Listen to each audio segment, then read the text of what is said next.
Viewers السلام علیکم۔ عوامی مسائل یوٹیوب چینل سے ڈاکٹر ایس ایم ضمیر آپ سے مخاطب ہیں۔ آج ہم تھوڑا سا بہت ڈفرینٹ سے ٹاپک کو ڈسکس کریں گے۔ عموماً یہ بڑا حساس موضوع پاکستان میں سمجھا جا رہا ہے، اور یقیناً ہے بھی حساس، اور کسی بھی مملکت کے جو علم سیاسیات اور علم عمرانیات کے حوالے سے جو مملکت کے ستون ہوتے ہیں وہ چار ہوتے ہیں۔ ان میں سب سے پہلا جو ستون ہے وہ مقننہ ہے، جو مطلب ایک جمہوری تسلسل یا اس کے انتخابات کے حوالے سے جو پارلیمنٹ وجود میں آتی ہے اس میں اس کو ہم مقننہ کہتے ہیں۔ اس کے بعد اس کا دوسرا ستون جو ہوتا ہے وہ عدلیہ عدلیہ جو ہے کسی بھی ملک کے اندر مطلب حقوق کی نگرانی اور آئین کی نگرانی کرنے والا سب سے بڑا ادارہ ہوتا ہے، اور کسی بھی مملکت کے اندر فرد سے لے کر کے ریاست میں فرد سے لے کر کے کوئی جماعت تک یا کوئی گروہ تک کسی بھی قسم سے آئین یا قانون شکنی کا مرتکب ہوتا ہے یا آئین سے روگردانی کا مرتکب ہوتا ہے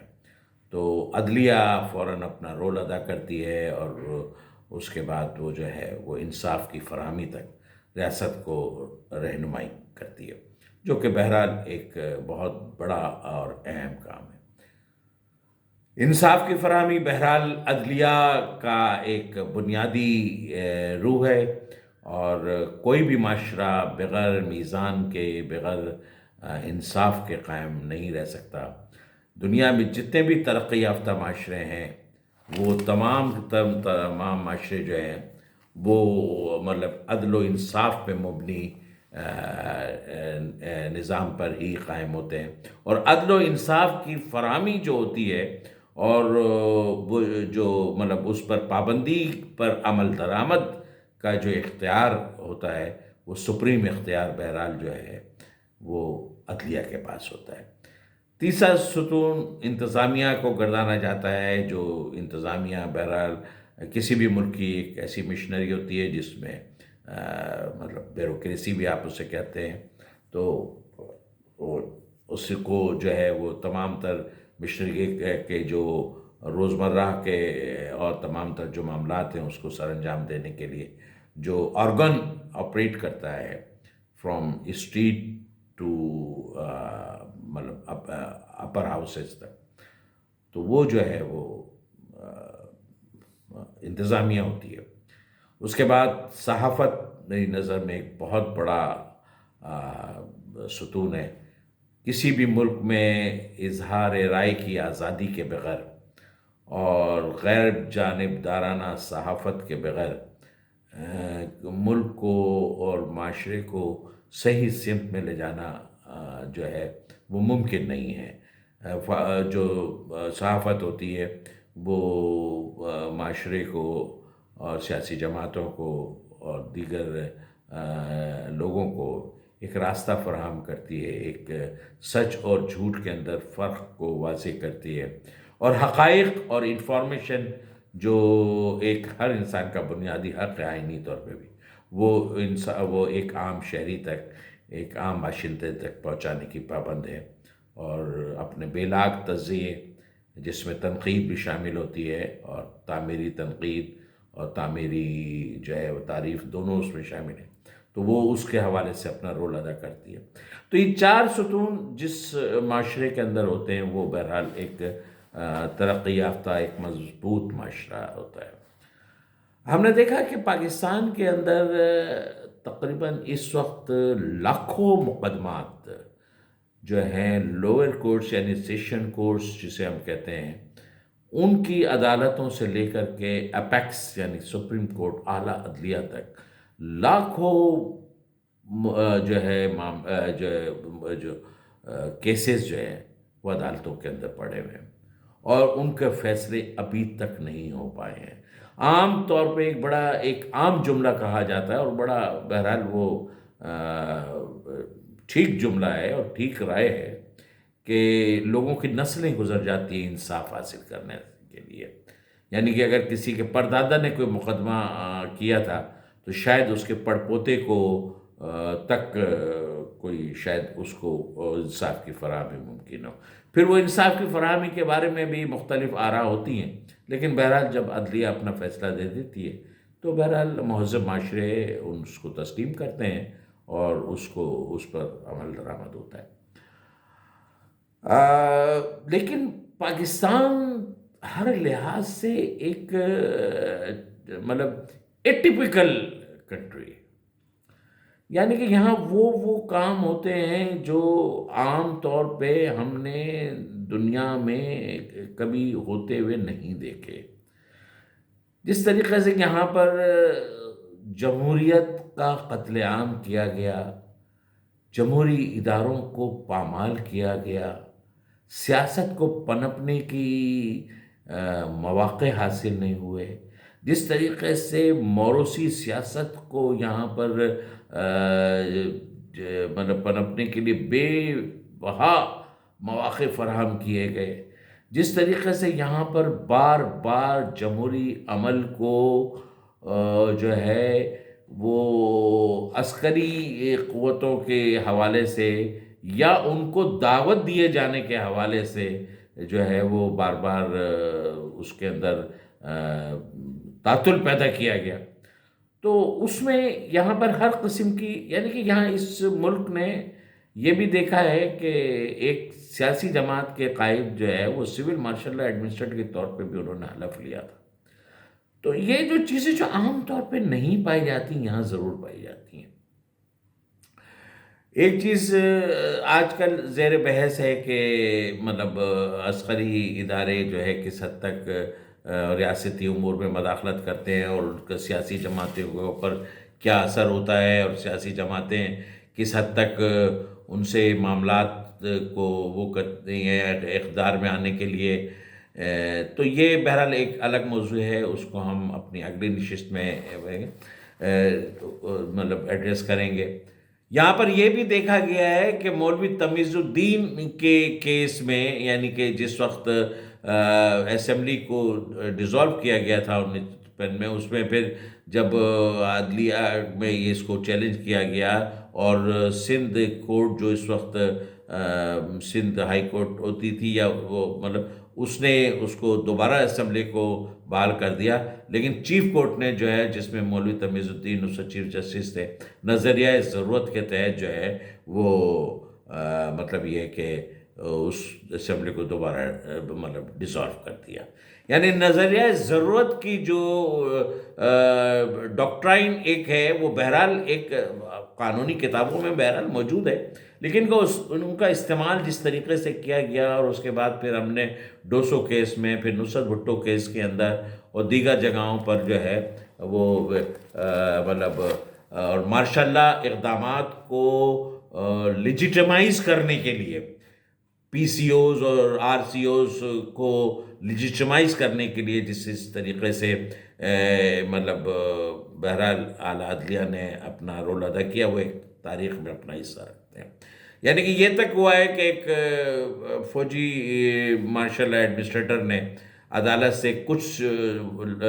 سال کے لیے وقف مطلب یہ کہ مطلب اپنا وہ مانگا تھا کہ مجھے اس پیریڈ تک کے لیے حکومت کرنے کی اجازت دی جائے جب تک میں یہاں پر، تو اس کو از خود عدالت نے جو ہے وہ آئینی ترامیم کی بھی اجازت دے دی. یعنی کہ ایک طرف تو آئین کی آپ کسٹوڈین ہیں، آئین کے آپ رکھوانے ہیں، اور دوسری طرف آپ اس کو از خود، جو کہ انہوں نے ریکوائر بھی نہیں کی تھی، انہوں نے شاید اپنی پٹیشن میں یا ان کے جو بھی لائر رہے اس وقت جو بابائے مطلب اس معاملے میں ان کے بابا کی حیثیت حاصل تھی، جسٹس بیرسٹر پیرزادہ، وہ جو تھے انہوں نے مطلب یہ کہ مانگا بھی نہیں تھا اور ان کو دے دیا گیا کہ آپ جو آئین کے اندر بھی ترامیم کر سکتے ہیں. تو یہ جب چیزیں آتی ہیں سامنے، اور آج باقاعدہ یعنی کہ یہ تسلیم کیا جا رہا ہے، اور تقریباً دیگر عدالتی حلقوں نے بھی اور سیاسی حلقوں نے بھی اس بات کو اب تسلیم کر لیا ہے کہ ذوالفقار علی بھٹو شہید کو جو پھانسی دی گئی وہ ایک عدالتی قتل ہے۔ آپ اندازہ لگائیے کہ ایک ملک کے منتخب وزیر اعظم کو ایک کیس کے اندر، جس کی بنیادی ایف آئی آر مقتول کے بیٹے نے کرائی تھی، اس کے بعد کیس چلایا جاتا ہے، اور وہ کیس جو ہے وہ جسٹس انوار الحق اور نے جو ہے وہ فیصلہ دیا جاتا ہے، اور اس کے بعد اس کو پھانسی دی جاتی ہے۔ اس کے ایک رکن نسیم حسن شاہ، وہ ریٹائر ہونے کے بعد جو ہے ایک نجی محفل میں اس بات کا اعتراف کرتے ہیں کہ وہ غلط فیصلہ تھا اور وہ ایک عدالتی قتل تھا۔ یعنی کتنی بڑی، یعنی کہ اندازہ لگائیے کہ اس سے ملک کو اور قوم کو کتنی مشکلات اور مصائب کا سامنا کرنا پڑتا ہے۔ چرچل سے کسی نے کہا کہ مطلب سیکنڈ ورلڈ وار کے دوران کسی نے ملکی عدم استحکام کی اور اس کی بات کی، تو چرچل نے جواب دیا، اگر ملک میں عدالتیں کام کر رہی ہیں تو مجھے پھر ملک کے استحکام کی کوئی فکر نہیں ہے، ملک مستحکم رہے گا۔ اور یہ حقیقت ہے کہ مملکتیں کفر کے نظام کے تحت تو قائم رہ سکتی ہیں اور ہیں، لیکن ناانصافی کی بنیاد پر قائم نہیں رہ سکتی۔ کفر کا نظام میں حکومت چل سکتا ہے، لیکن ناانصافی اور ظلم کے نظام کو برداشت نہیں کیا جا سکتا۔ ناانصافی اور ظلم کا نظام جو ہے وہ مملکتوں کے عدم استحکام کا باعث بنتا ہے۔ آج ذرا ذرا سے مسائل پہ ہم دیکھتے ہیں کہ سیاسی مسائل پہ عدلیہ کا دروازہ کھٹکھٹایا جاتا ہے۔ اس میں سیاستدان بھی ایکولی مطلب یہ کہ قصوروار ہے، وہ اپنے مسائل کو پارلیمنٹ میں حل نہیں کر پاتے، وہ ان کے اندر اتنی علمی اور قانونی اور سیاسی استطاعت اور صلاحیتیں اور ذہن موجود نہیں ہیں کہ وہ اپنے معاملات کو پارلیمنٹ میں حل کر سکیں۔ اس کے نتیجے میں وہ بار بار آئین کی ڈسکرپشن کے حوالے سے یا اس کے ایکسپلینیشن کے حوالے سے بار بار جو ہے عدالت کا دروازہ کھٹکھٹاتے ہیں۔ اور ہم نے یہ بھی دیکھا کہ رات کو 2 بجے بھی اعلیٰ عدلیہ کے دروازوں کو کھول کر کے چند سیاسی شخصیات کو انصاف فراہم کیا گیا۔ یعنی کہ اندازہ لگائیے کہ ایک غریب آدمی جو ایک دیہاتی ہے، جو پنجاب یا کے پی کے یا سندھ یا مطلب بلوچستان یا مطلب گلگت بلتستان یا کراچی کے کسی کونے خدرے کے اندر اپنا جائز کوئی قانونی حق لینے کے لیے، کوئی وراثتی حق لینے کے لیے، کوئی خاندانی تنازع کے معاملات کو سولو کرنے کے لیے، کوئی جائیداد کے معاملے کو سولو کرنے کے لیے، کسی کا ناجائز قتل ہوا ہے اس کے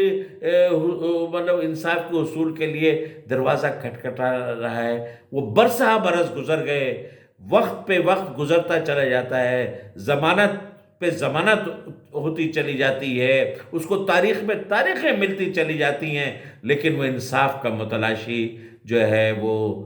جو سوالی ہے، وہ انصاف کا متلاشی جو وہ انسان ہے، وہ آخرکار قبر تک پہنچ جاتا ہے، لیکن شاید اسے انصاف نہیں ملتا۔ ہزاروں کیسز اس ملک میں، معاشرے میں ایسے موجود ہیں جو اس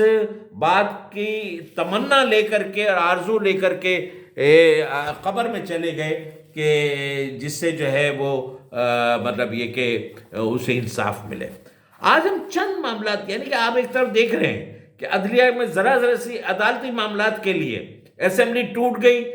عدالتی معاملات، ووٹ آف کانفیڈنس، عدالتی معاملات، اس کو ڈیزالو کر دیا گیا، صحیح یا غلط، عدالتی معاملات، عدم اعتماد صحیح ہوا یا غلط ہوا، عدالت میں چلے گئے۔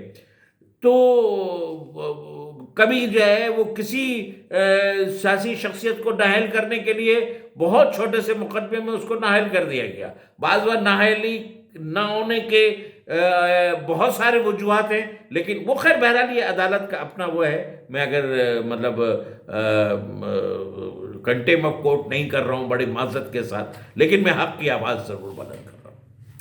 میں کچھ سوالات رکھنا چاہتا ہوں۔ سانحہ بلدیہ ٹاؤن ایک ہوا تھا، 3 گھنٹے کے اندر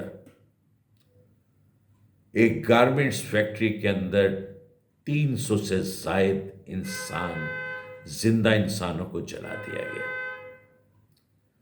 بھتے کے خاطر۔ اس کی ایف آئی آر بھی ہوئی، اس کی تحقیقات بھی ہوئیں، اس کی انویسٹیگیشنز بھی ہوئیں، اس میں لوگوں کی کچھ گرفتاریاں بھی ہوئیں، مالکان اس ملک سے فرار بھی ہو گئے، اور اس کے بعد تمام تر عدالت میں اس میں مقدمات بھی چلے، اور اس کے نومنیز کو پکڑا بھی گیا، پھر ان کے ضمانتیں ہو گئیں۔ لیکن نتیجہ کیا اس کے جو کرنے والے تھے ان کو سزا مل گئی؟ عزیر بلوچ صاحب ہیں، لیاری گینگوار کا معروف کردار، جس کے بارے میں اس زمانے میڈیا نے سب کچھ دکھایا، حکومتی ادارے کے تحت جے آئی ٹیز بنی، اس کے اندر تمام چیزوں کو ثابت کر دیا گیا۔ آج الحمدللہ عدالتی وہ مرحلے سے گزر کر ہر مقدمہ سے باعزت بری ہو رہے ہیں۔ ماڈل ٹاؤن، جناب میں کہتا ہوں ماڈل ٹاؤن کا واقعہ تو پاکستان کی عدالت کی تاریخ میں ایک سیاہ ترین باب کے طور پہ شاید لکھا جائے۔ 17 جون کو ان 14 معصوم سیاسی کارکن، جس میں ہماری مائیں اور بیٹیاں اور بہنیں اور بچیاں بھی شامل تھیں، ان کے حلق میں درود پڑھتے ہوئے اور کلمہ پڑھتے ہوئے گولی مار دی گئی، اور پورے میڈیا نے اس کو برسر عام دکھایا۔ میرے خیال ہے جتنا اس ایونٹ کو میڈیا نے ہائی لائٹ کیا ہے، چاہے وہ پرنٹ میڈیا ہو، چاہے وہ الیکٹرانک میڈیا ہو، چاہے وہ سوشل میڈیا ہو، میرے خیال ہے آج تک پاکستان کا کوئی واقعہ اور سانحہ نہیں ہے جتنا ماڈل ٹاؤن کے جو سانحہ ہے وہ جو ہے میڈیا نے وہ کیا ہے۔ اس پہ پاکستان کا کوئی سیاسی رہنما نہیں ہے جس نے اس بات کی مخالفت کی ہو کہ نہیں یہ سانحہ جو ہے وہ صحیح ہوا ہے اور اس میں یعنی کہ ظلم نہیں ہوا۔ حد یہ ہے کہ جو لوگ کرنے والے بھی ہیں وہ بھی شروع اپنی گفتگو کرتے ہیں کہ یہاں پر ظلم ہوا ہے اور یہاں معصوم انسانوں کا قتل عام ہوا ہے۔ ہزاروں جے آئی ٹی بن گئی، مقدمات کے ایف آئی آر، گواہوں کی پیشیاں، لیکن انصاف نہیں ملا۔ صاف پانی کرپشن کیس ہوا تھا، انصاف نہیں ملا۔ بے نظیر بھٹو ایئرپورٹ کیس میں کوئی کرپشن تھی، انصاف نہیں ملا۔ شاہ رخ جتوئی کیس، آپ نے اس ملزم نے ایک میرے معصوم بچے کو اس شہر کے پر سر عام قتل کر دیا، اس کی ماں کے سامنے اس کو قتل کر دیا گیا، لیکن ضمانت تو مل گئی، انصاف نہیں ملا۔ راؤ انور قتل عام کیس، راجہ رینٹل کیس، کوئی انصاف نہیں ملا۔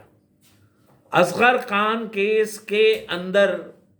بڑے بڑے سیاسی ناموں کو شامل کیا گیا اور ان کے اوپر یہ پاکستان کی تاریخ میں پہلی مرتبہ ثابت کیا گیا کہ ایجنسیاں کس طریقے سے سیاسی قیادتوں کو خریدنے کے لیے پیسے خرچ کرتی ہیں اور کس طریقے سے معاملات کو ڈیل کیا جاتا ہے۔ اصغر خان خالق حقیقی سے جا ملے، لیکن کیس کا کوئی فیصلہ نہیں۔ Sharjeel Memon case, Fawad Hussain Fawad case, model Ayyan case, انصاف نہیں ملا۔ مجید خان ایک ممبر بلوچستان تھے، سردار مجید خان، انہوں نے اپنی 4 وہیل ڈرائیو جس میں بڑی یہ وی وی آئی پی فخر سے ہمارے شہر کی سڑکوں پہ گارڈ بٹھا کر کے چلتے ہیں اور ایسا یہ ظاہر کرتے ہیں کہ جیسے یہ ہمارے حکمران ہیں، ہمارے ٹیکسوں پہ پلنے والے یہ لوگ یہ ظاہر کرتے ہیں کہ یہ ہمارے حکمران ہیں۔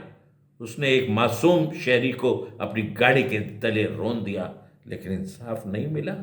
ان کو ضمانت ہو گئی۔ پرویز رشید غداری کیس کہاں گیا؟ حسین حقانی کیس، پاکستان کا وہ بدنام ترین نام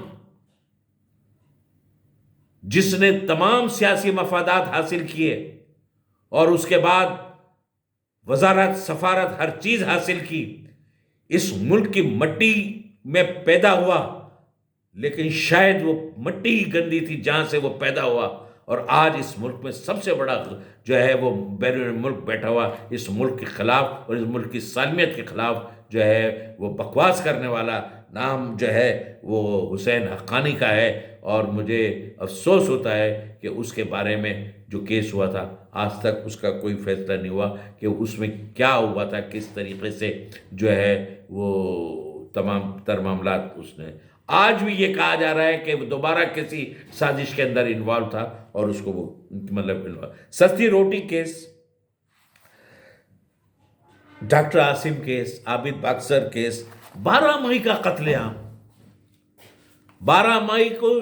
سر عام اس شہر کی سڑکوں نے اور دیکھا کہ کس طریقے سے قتل عام ہوا، لیکن اس کا کوئی انصاف آج تک نہیں ملا۔ انصاف دیجیے، لاکھوں کروڑوں انصاف کے متلاشی آپ کے در پہ بیٹھے ہوئے ہیں۔ انصاف دیجیے، انصاف دیجیے، انصاف دیجیے۔